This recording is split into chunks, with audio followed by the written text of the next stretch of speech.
Hello दोस्तों, आज हम लोग पढ़ेंगे 11th क्लास का यानी यूनिट डायमेंशन चैप्टर का चौथा क्लास। ठीक है, तो हम लोग इससे पहले 3 क्लास पढ़ चुके थे। ठीक है, तो आज हम लोग का चौथा क्लास होगा यूनिट एंड डायमेंशन का, हिंदी में कहते हैं मात्रक एवं बीमा। तो इसकी चौथा क्लास पढ़ेंगे। इससे पहले वाले क्लास में हम लोग पढ़े थे कि 1 मीटर क्या है। इससे पहले वाला क्लास में पढ़े थे कि 1 मीटर किसे कहते हैं, 1 मीटर क्या है, इसके बारे में डिटेल से हम लोग जानकारी लिए थे। आज हम लोग पढ़ेंगे 1 किलोग्राम क्या है, 1 किलोग्राम किसे कहते हैं। ठीक है, अगर कोई पूछ दे कि 1 किलोग्राम क्या है भाई, किसको कहते हैं 1 किलोग्राम, जैसे कि देखो मान लो कि आपने सब्जी लाने गया, ध्यान देना, थोड़ा सा गौर करना। तो आप 1 केजी मान लो कि सब्जी लिए, किसी भी प्रकार का सब्जी लिए 1 केजी। ठीक है, तो देखते हुए कि एक बाट होता है, बटखारा जिसको हम लोग कहते हैं, उस पर लिखा हुआ रहता है इस तरह से। मान लो कि आपके पास बटखारा रहता है, देखा होगा सभी जगह उपलब्ध रहते हैं, इसमें 1 केजी लिखा हुआ रहता है। तो 1 केजी लिखा हुआ रहता है, उसको से अगर तौल करके आपको सब्जी देता है तो कहते हैं कि 1 केजी है। लेकिन गाँव घर में कभी देखा होगा, गौर किया होगा, तो पत्थर का टुकड़ा उठाता है, उसको भी फोड़ फोड़ करके 1 केजी इस तरह से, कोई पत्थर का टुकड़ा है उसको भी 1 केजी इसके इक्विवेलेंट बना देता है। 1 केजी आधा केजी देखते हुए गांव घर में इस तरह से 100 ग्राम 50 ग्राम एक छोटा सा टुकड़ा को मान लेता है। अब इस यहाँ पर शक करते हैं। क्यों शक करते हैं? अरे 1 केजी हो कि नहीं हो, माने है कि नहीं है 1 केजी, आप उस पर शक करते हैं थोड़ा। क्यों? क्योंकि उस पर लोगो नहीं रहता है गवर्नमेंट का। तो आप लोग को थोड़ा सा अनुभव होता है कि हो सकता है 1 केजी होगा या नहीं होगा, लगता है कि बना लिया, लेकिन जब देखते हैं इसके से तौल करके तो नहीं 1 केजी है। फिर कभी कभी क्या होता है कि ये लोहे का रहता है, ये पत्थर का रहता है। तो लोहा वाला तो मानते हैं कुछ दिन बाद घिसता है या पुराना हो जाता है, टूटता है, लेकिन पत्थर वाला जहाँ जहाँ पटकाता है धीरे धीरे कम होते जाता है। तो क्या अब 1 केजी सोना लेना रहे तो इस पत्थर से विश्वास करेंगे आप? नहीं विश्वास करेंगे। सब्जी लेना रहे तब तो कर लेते हैं, 10-20 रुपये की बात है, लेकिन अब महंगा सामान अगर इससे तौल करके दे आपको तो विश्वास नहीं कीजिएगा। तो उसी प्रकार अब ई तो मान लीजिए कि लोहा का बटखारा, तो विश्वास कुछ देरी के लिए है, लेकिन इस बटखारे में भी डुप्लीकेट आ जाए तब क्या करिएगा?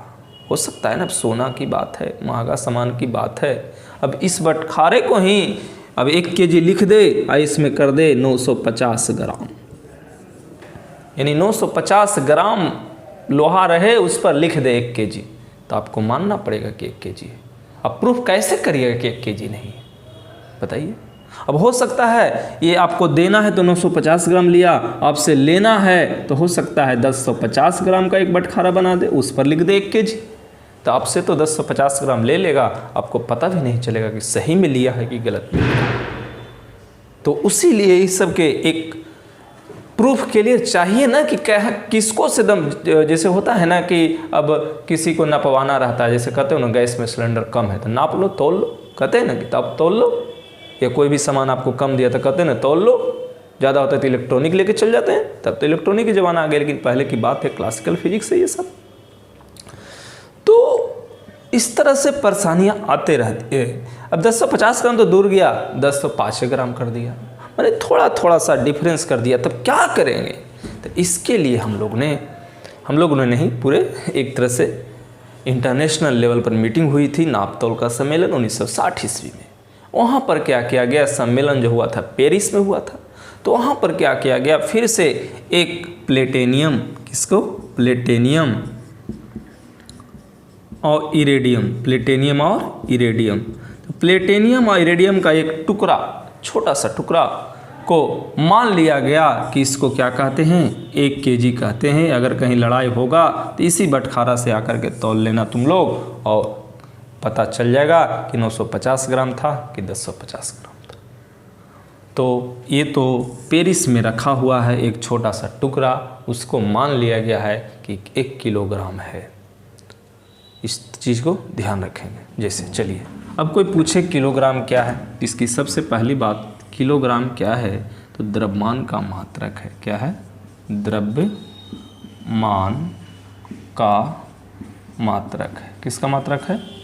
द्रव्यमान का मात्रक है। अगर इसकी डेफिनेशन पूछे इसकी डेफिनीशन पूछे तो डेफिनीशन क्या बोलेंगे, तो डेफिनीशन बोलेंगे 1 किलोग्राम या 1 केजी उस द्रव्यमान को कहते हैं, 1 केजी उस द्रव्यमान को कहते हैं, 1 केजी उस द्रव्यमान को कहते हैं जो पेरिस में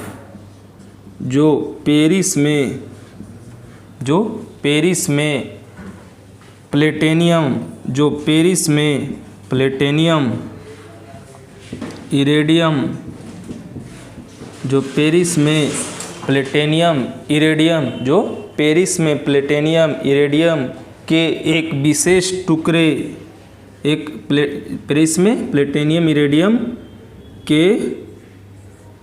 एक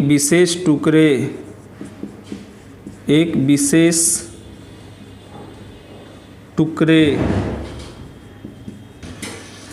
पेरिस में प्लेटिनम इरेडियम के एक विशेष टुकड़े को रखा गया है,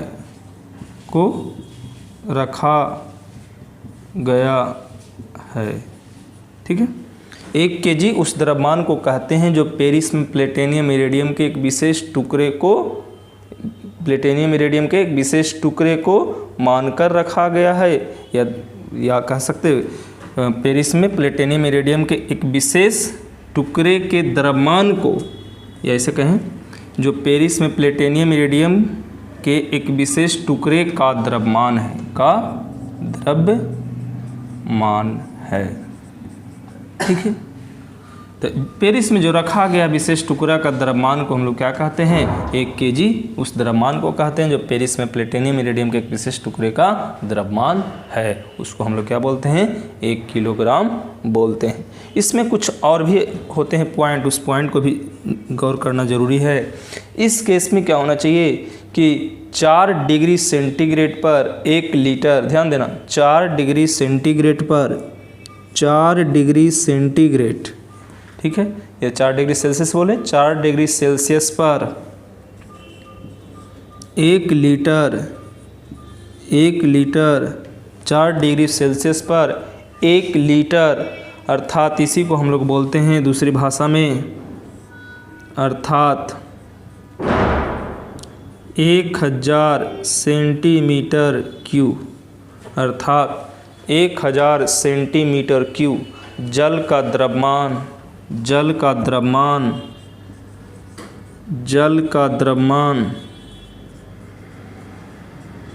अर्थात जल का द्रव्यमान 1 किलोग्राम होता है, अर्थात जल का द्रव्यमान 1 kg या 1 किलोग्राम होता है। समझ में आया? यानी कि इस तरह से इसको हम ऐसे बंद कर देते हैं जिससे याद रहेगा थोड़ा ज़्यादा। यानी इसमें विशेष स्थिति क्या है कि जब 4 डिग्री टेम्परेचर रहेगा तो 1 लीटर को आप 1000 सेंटीमीटर बोलेंगे और जल का जो द्रव्यमान होगा 1 केजी होगा, माने 1 लीटर को क्या कहेंगे, 1 केजी कहेंगे। ये चीज़ कंडीशन है किसके लिए, 4 डिग्री सेंटीग्रेड पर।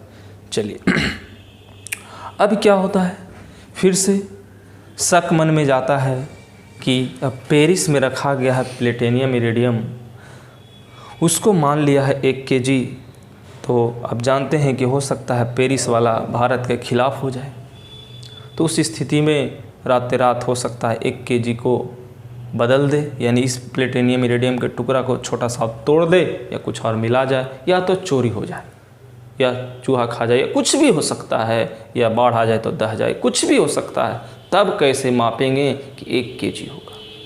तो फिर दूसरा दिमाग लगाया कि इस तरह से काम नहीं चलेगा। देखिए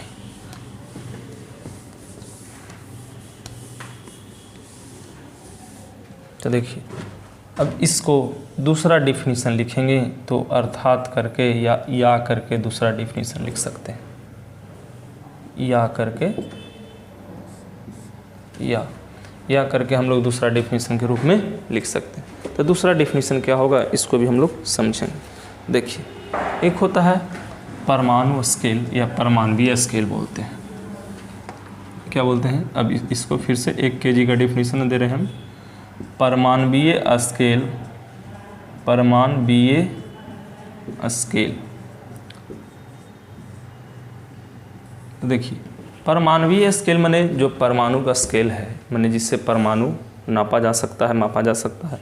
तो परमाणुवीय स्केल पर कार्बन 12 के परमाणु स्केल, जैसे परमाणु का स्केल होता है ना, जैसे परमाणु छोटे छोटे परमाणु होता है, उसको नापने के लिए स्केल की ज़रूरत पड़ती है, तो उसी को हम लोग परमाणुवीय स्केल बोलते हैं। अब इसी से नापेगा तो कह सकते हैं परमाणुवीय स्केल पर कार्बन, परमाणुवीय स्केल पर कार्बन 12, परमाणुवीय स्केल पर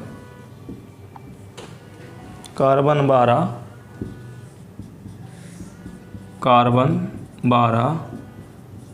परमाणुवीय स्केल पर कार्बन 12।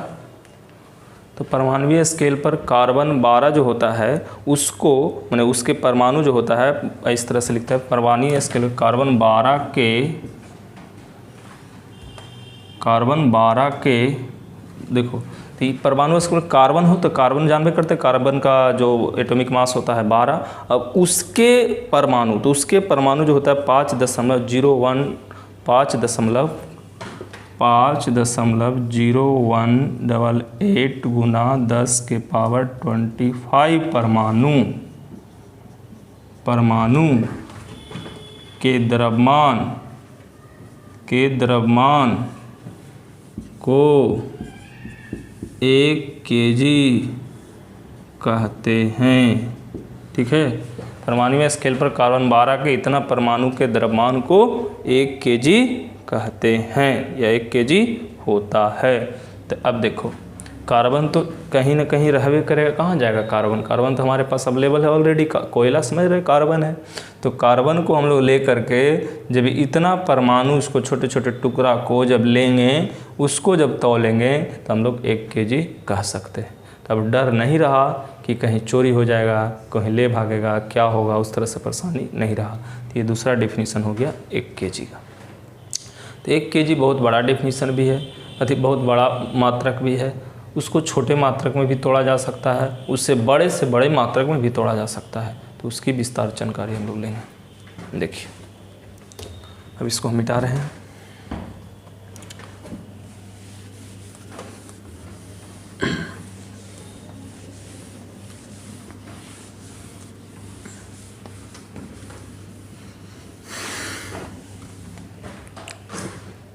देखिए अब जो सुविधा के लिए केजी के मात्रक को अन्य मात्रक में भी बदला गया है। सुविधा के लिए अन्य मात्रक जो हम लोग लेते हैं, देखिए सुविधा के लिए क्या लेते हैं, जैसे कभी कभी बोल देता है 1 मीट्रिक टन, क्या बोलता है 1 मीट्रिक टन,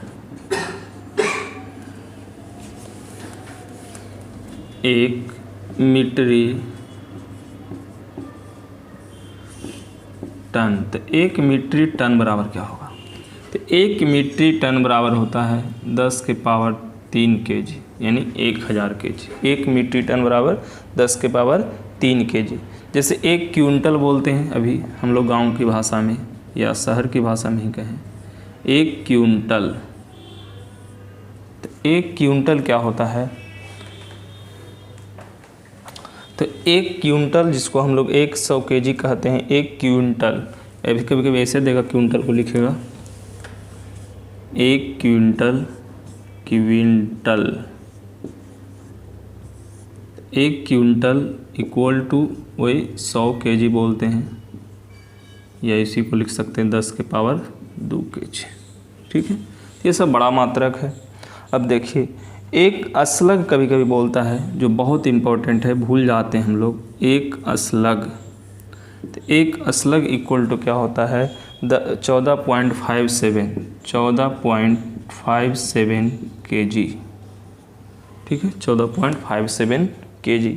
एक चंद्रशेखर लिमिट भी होता है, चंद्रशेखर लिमिट।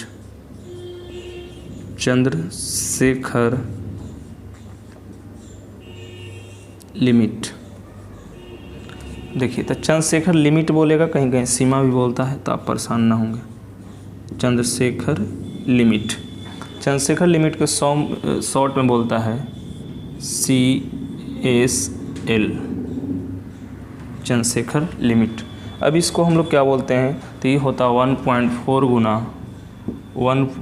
गुना सूर्य का द्रव्यमान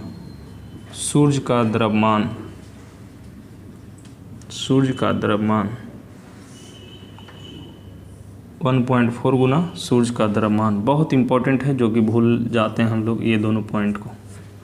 अब देखिए आगे बढ़ते हैं। अब आगे जो होता है जैसे ग्राम वगैरह तो हम लोग जान भी करते हैं, तो 1 ग्राम बराबर क्या होगा, तो देखिए 1 ग्राम बराबर रियल में होगा 1/1000 kg, क्योंकि 1 kg बराबर होता है 1000 ग्राम। अब इसी को लिख सकते हैं आप 1/10⁻³ kg। इसी को और विस्तार करेंगे तो क्या होगा 10⁻³ kg। तो 1 ग्राम बराबर कितना हुआ 10⁻³ kg। ठीक है। अब इसी को 1 मिलीग्राम लिखेगा, क्या लिखेगा 1 मिलीग्राम, तो क्या होगा देखिए 1 मिलीग्राम, तो 1 मिलीग्राम जो होता है 1 मिलीग्राम, तो 1 मिलीग्राम बराबर रियल में क्या होता है 1/1000 ग्राम होता है, 1/1000 ग्राम होता है। तो इसको क्या बोलेगा, देखो ध्यान दो, 1 ग्राम बराबर इतना केजी होता है, तो ये इतना ग्राम हुआ। अब इसी को केजी में लिखेगा तो क्या हो जाएगा 1000 तो पहले से है, और ये ग्राम वाला है, तो 1 ग्राम बराबर कितना है 10⁻³ kg लिख सकते हैं, होगा ना। आई 10 के पावर फिर से 3 है, तो ये कितना हो जाएगा बताओ, 10 के पावर 6 हो जाएगा। तो मैं डायरेक्ट लिख देता हूँ यहाँ से 1 मिलीग्राम बराबर 10⁻⁻6 kg। 1 मिलीग्राम बराबर 10⁻⁻6 kg। इसी तरह से यहाँ क्या हो गया 1 ग्राम इक्वल टू 10⁻³ kg, 10⁻³ kg। ठीक है, चलिए आगे बढ़ते हैं। अब छोटी छोटी पॉइंट है, इसको समझते चलिएगा, क्योंकि बीच बीच में आकर के आपको धोखा देता है। एक होता है एक परमाणु द्रव्यमान मात्रक, एक परमाणु द्रव्यमान मात्रक। ठीक है, एक परमाणु द्रव्यमान मात्रक, एटॉमिक मास यूनिट बोलते हैं, AMU भी बोलते हैं शॉर्ट में, AMU एटॉमिक मास यूनिट। तो एक AMU बराबर कितना होगा, तो 1.66 गुना 10⁻⁻27 kg। ठीक है, यही होता है एक AMU बराबर। पीछे ध्यान देना है, बहुत बारी पूछा जा चुका है, इसको ध्यान देना। चलिए आगे बढ़ते हैं हम लोग। तो ये तो आपके पास हो गया किसके बारे में, द्रव्यमान के बारे में, जो कि आपको जानना जरूरी है। तो कितने मात्रक हो गया इसको ध्यान देना, 1 हो गया, 2 हो गया, 3 हो गया, 4 हो गया, 5 हो गया, 6 हो गया, 7 हो गया। ये आपके पास जानना ज़रूरी है, जो कि बार बार बीच में आकर के आपको धोखा देते जाता है। तो ये 2 3 4 तो आप जानते होंगे, 1 2 नया हो गया जिसके बारे में आप जान लें, जो बीच बीच में आपको कार्य करेगा। ठीक है, चलिए तो ये हो गया। अभी तक हम लोग क्या पढ़ रहे थे, 1 kg किसे कहते हैं, उसकी विस्तार हो गया। ठीक है, अब हम लोग पढ़ेंगे क्या 1 सेकंड किसे कहते हैं। ठीक है, अब इसको मिटा रहे हैं। अब नया सा टॉपिक होगा हम लोग के पास, 1 kg। लिख लीजिएगा, वीडियो को रोक करके लिख लीजिएगा।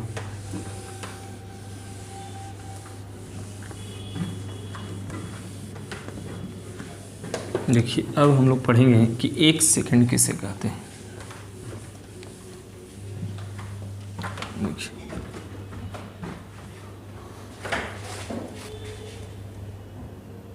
देखिए अब हम लोग पढ़ेंगे 1 सेकंड किसे कहते हैं। देखिए पढ़ चुके हैं 1 मीटर क्या है, 1 किलोग्राम क्या है, अब पढ़ेंगे 1 सेकंड क्या है।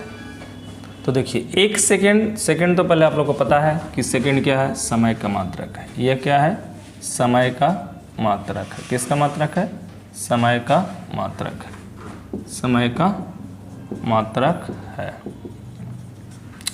तो ये समय का मात्रक है, लेकिन कहेंगे किसे, तो मैंने लिखा है थोड़ा सा।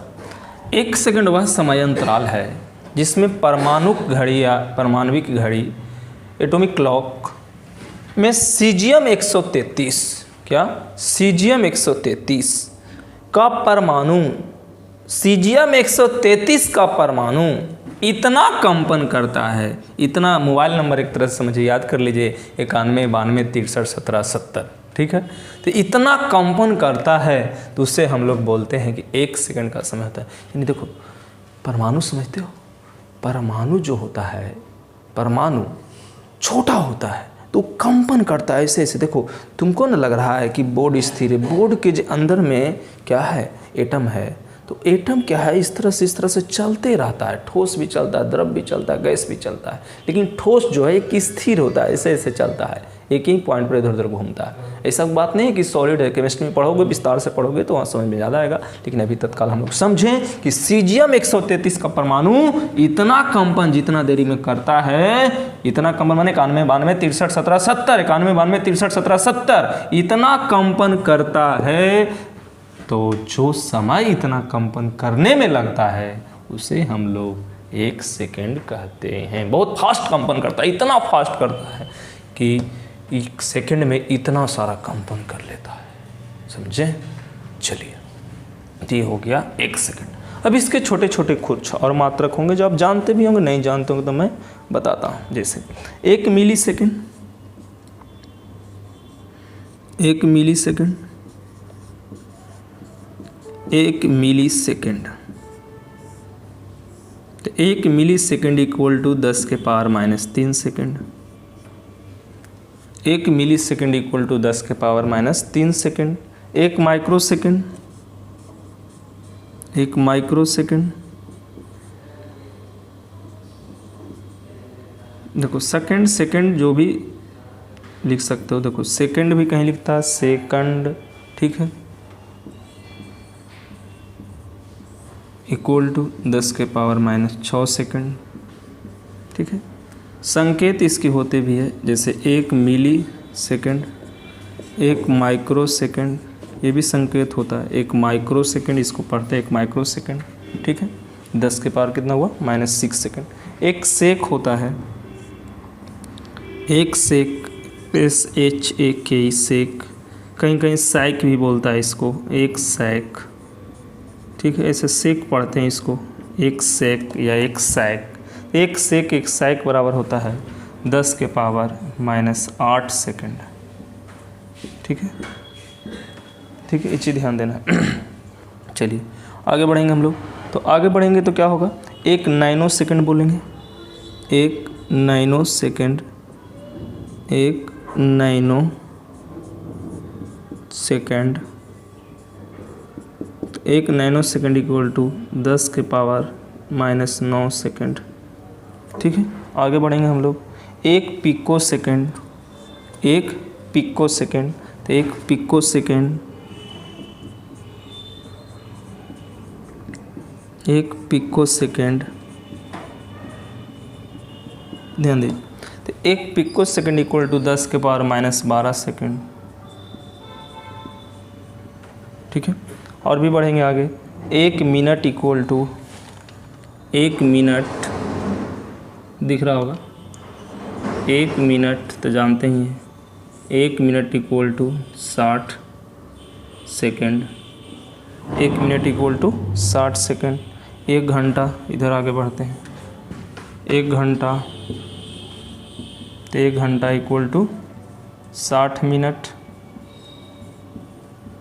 तो 1 मिनट में इतना, तो 60 मिनट में कितना हो जाएगा, 3600 सेकेंड। 3600, 1 घंटा में कितना, 3600 सेकेंड। फिर 1 दिन लेगा, तो 1 दिन में देखिए, तो 1 दिन इक्वल टू 24 घंटा। तो 1 घंटा में इतना, तो 24 घंटा में कितना, 24 गुना 3600 सेकेंड। गुना कर सकते हैं अपने हिसाब से, तो गुना करेंगे तो इसका आ जाएगा 8400 सेकेंड। इसका आ जाएगा 8400 सेकेंड, नीचे ध्यान देना, एक दिन में इतना हो गया। अब एक दिन में निकल गया तो एक वर्ष में निकल जाएगा, तो एक वर्ष में 365 दिन होते हैं, तो एक वर्ष में निकल जाएगा, एक वर्ष इक्वल टू 365 दिन। 365 दिन, तो यहाँ से क्या हो जाएगा 365 गुना 86,400 सेकंड, ठीक है, 86,400 सेकंड। फिर से उसको भी गुना कीजिएगा, दशमलव के रूप में लीजिएगा, तो 3.1536, 3.1536, ये 1536 पढ़ते हैं इसको, 10 के पावर 7 सेकंड होता है। यही आंसर होता है, एक वर्ष बराबर इतना सेकंड होता है, ठीक है। तो ये हम लोग को सेकंड की कहानी ख़त्म हो चुकी है, ठीक है। एक सेकंड किसे कहते हैं, इतना ही मोटा मोटी आपको याद रखना है। चलिए आगे हम लोग पढ़ते हैं, एक एम्पियर किसे कहते हैं, इसको आप नोट कर लेंगे फटाफट। आगे पढ़ेंगे एक एम्पियर क्या है।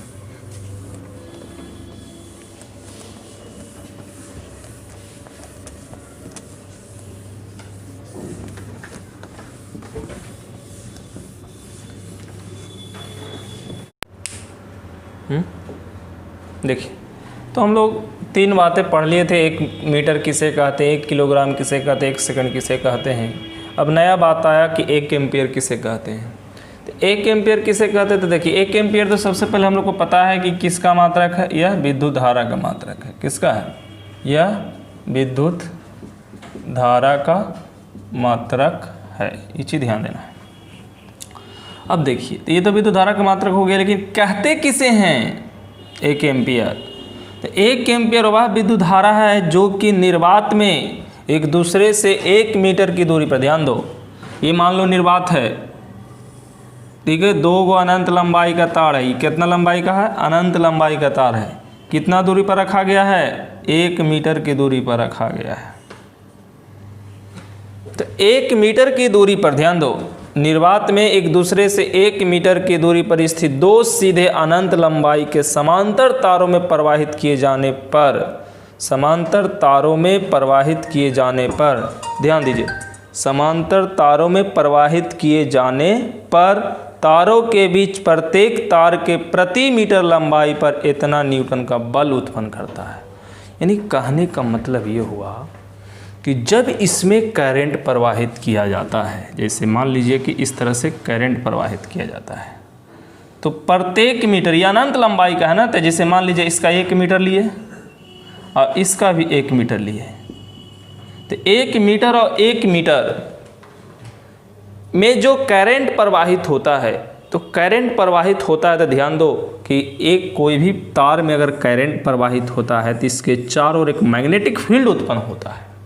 तो चारों ओर मैग्नेटिक फील्ड माने चुंबकीय क्षेत्र उत्पन्न होता है। 10th क्लास में भी आप लोगों ने पढ़ा होगा। तो जब चुंबकीय क्षेत्र उत्पन्न होगा तो चुंबकीय क्षेत्र एक दूसरे को रिपेल करते हैं, प्रतिकर्षण करते हैं, विरोध करते हैं। तो उस तरह से लंबाई पर इतना न्यूटन का बल उत्पन्न करता है। बहुत कम है, तार की प्रति मीटर लंबाई पर इतना 10 के पावर -7, बहुत छोटा बल होता है। तो इसका मतलब है कि दोनों से इस पर क्या होता है, 2 गुना 10 के पावर -7 न्यूटन का बल उत्पन्न होता है। तो हम लोग कहेंगे कि इस तार में 1 एम्पियर की धारा प्रवाहित हो रहा है। कितना एम्पियर, 1 एम्पियर की धारा प्रवाहित हो रहा है। ठीक है, चलिए, तो इसको आप नोट कर सकते हैं। एम्पियर किसे कहते हैं, इसको नोट कर सकते हैं। चलिए, अब आगे बच गया जो उसके बारे में हम लोग देखेंगे। ठीक है, देखिए, अब हम लोग पढ़ेंगे 1 केल्विन क्या है। जैसे 1 मीटर पढ़ लिए, 1 केजी पढ़ लिए, 1 सेकंड पढ़ लिए, 1 एम्पियर पढ़ लिए। अब हो जाएगा 5वां पॉइंट, 1 केल्विन क्या है। देखिए, बहुत आसान है, ये कोई हार्ड नहीं है। थोड़ा सा डेफिनेशन है, 2 डेफिनेशन मैं दे रहा हूँ। समान वायुमंडलीय दाब पर, जैसे कि अभी आपका समान है जनरल वायुमंडलीय दाब पर गलते हुए बर्फ़ का ताप, यानी जो बर्फ़ गल रहा है, तो बलते, कहने का मतलब गलते हुए पिघलते हुए भी कह सकते हैं। तो गलते हुए पिघलते हुए बर्फ़ के ताप तथा उबलते हुए जल के ताप, और जो पानी का टेम्परेचर जो होता है जो उबलता है, तो उबलते हुए जल के ताप के अंतर, दोनों को डिफरेंस कर लेंगे, के 100वें भाग को 1 केल्विन कहते हैं। यानी कहने के मतलब जैसे कोई बर्फ है, पिघल रहा होगा किसी भी टेम्परेचर पर, और पानी उबल रहा होगा किसी भी टेम्परेचर पर, तो दोनों को जितना टेम्परेचर माप लो और दोनों को 100 से भागा दे दो, उसी को 1 केल्विन कहते हैं।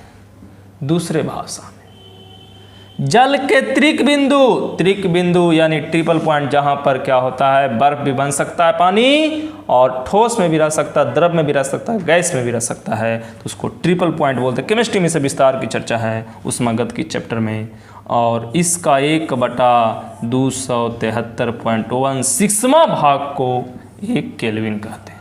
ठीक है, तो 1 केल्विन का डेफिनेशन हो गया। अब हम लोग पढ़ेंगे कि एक कैंडिला क्या है। छठा पॉइंट पढ़ेंगे, एक कैंडिला क्या है। देखिए, अब हम लोग पढ़ेंगे एक कैंडिला क्या है। तो कैंडिला क्या है, तो पहले पता है कि ज्योति तीव्रता का मात्रक है। क्या है?